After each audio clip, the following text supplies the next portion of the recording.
Jericho Rosales at Ann Curtis magsasama sa bagong big screen project. Isang baliklakas na tambalan na dapat abangan. Sa mundo ng showbiz, bihira ang isang project na agad-agad nagiging sentro ng atensyon bago pa man lumabas ang trailer.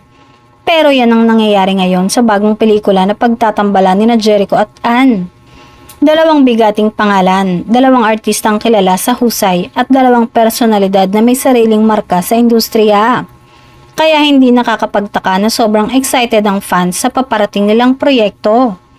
Ayon sa insiders, isang matapang, emotionally charged at modernong kwento ang ipapakita ng kanilang bagong proyekto. Isa raw itong kombinasyon ng romance at psychological drama kung saan makikita ang ibang bersyon ni Echo.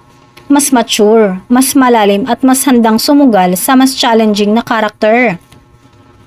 Si Ann naman, kilala sa versatility, ay magdadala ng kakaibang enerhiya at intensity na perfect na pantapat sa acting prowess ni Jericho.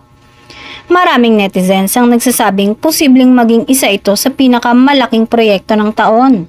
Lalo't first time ulit magsama sa isang major project ang dalawang kilalang artista na parehong may napakaraming supporters. Pero sa likod ng spotlight, camera flashes at ingay ng social media, may isang taong tahimik pero buong pusong masaya sa lahat ng naaabot ni Jericho. Iyon ay si Janine. Hindi man siya laging nasa harap ng kamera. Ramdam na ramdam ang suporta niya para kay Jericho.